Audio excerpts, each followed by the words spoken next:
Okay, so what you see on the screen are the results from different areas in the southern part of Africa where the elections are taking place. We see the voting results coming out. This is not a collative of the entire scores, but we're seeing the total valid votes being 2,240,864 total valid votes. And of course, the percentage complete is 20.77%, and it has been last updated as of the 5th. Okay, I think as you can see there, different municipalities, different areas. Of course, we're going to be looking into the details and of course the numbers from different areas as well as we progress. Definitely. So very quickly, we're now joined by Professor Farid Esak, Professor Emeritus, Department of Religious Studies, University of Johannesburg, who is going to be, analyzing the result of the election and the election process generally. Thank you so much, Professor, for joining us. It's a pleasure. First of all, let's begin the conversation by asking, in your opinion, how did the voter turnout in the 2024 South Africa elections when you compare it to previous elections in South Africa? And what do you think are the factors that influenced their level of participation this time? It's slightly early. I mean, we've only had our first results coming in from early in the morning. But by all accounts, the percentage of participants in the elections, it is going to be slightly more than what there is in the previous election. And this indicates, first of all, that there hasn't been general population apathy towards democracy or to the electoral processes in South Africa. But the uptick is also an indication of the intensity with which this election has been fought. It is the very first election wherein the hegemony or the overall control of the South African voting population by the African National Congress, where that is being challenged in a serious way. And so there's been lots more contestations, interest, talking than what there would normally have been in South Africa. And this has contributed to an uptick or to an increase in the amount of voter participation. All right, Professor, I would also like to ask, how effective would you say that the measures taking were that ensure transparency and fairness in integrity? For one, I know that there was the electoral amendment bill. I don't exactly know how that panned out in the electoral process, but how did that make for a more fair and more transparent elections? And despite all of this, did we still report incidents of irregularities or, voters being disenfranchised?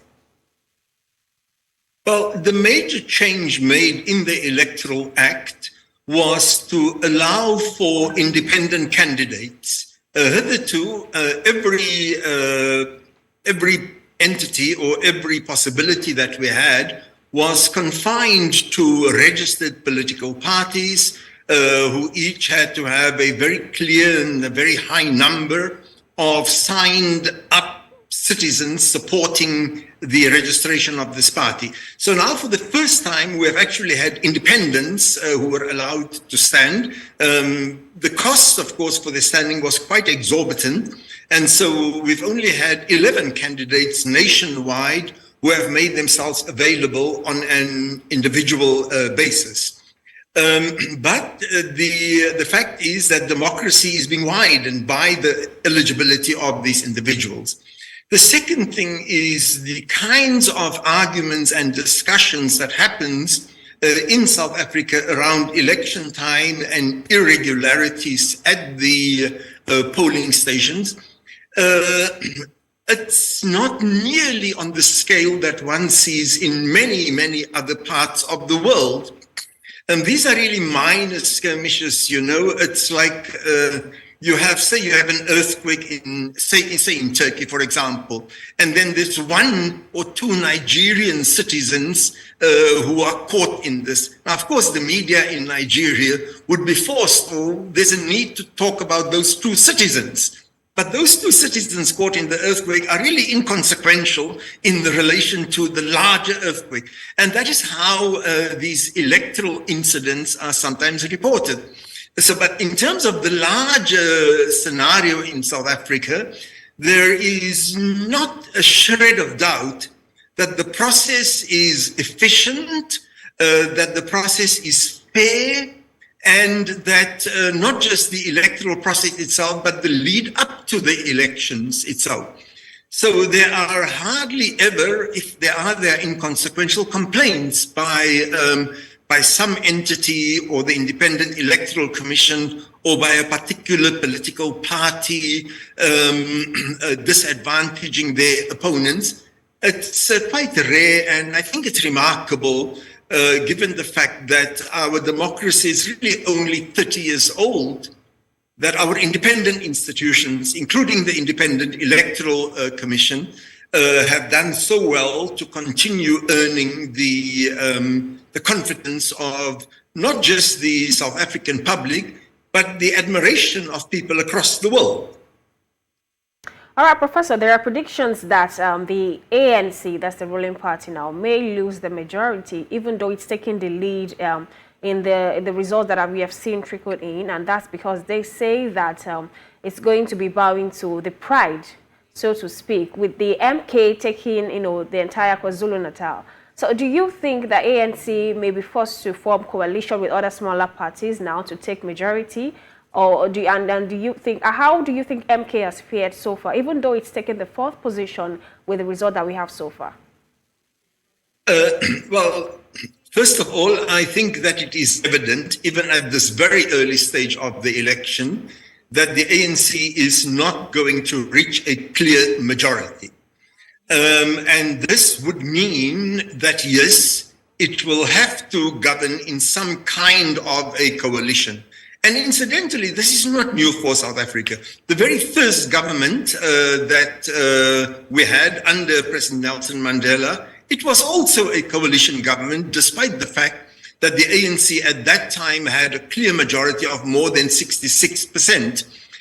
In the current outgoing administration, we also have some kind of a coalition with a smaller political party who also had a minister in the cabinet for the last 5 years, Patricia de Lille from the Good Party. So, but of course, a formal coalition with a particular party, we've had that only in the first administration when it was the Inkatha Freedom Party in the same province that you've just mentioned now, KwaZulu-Natal.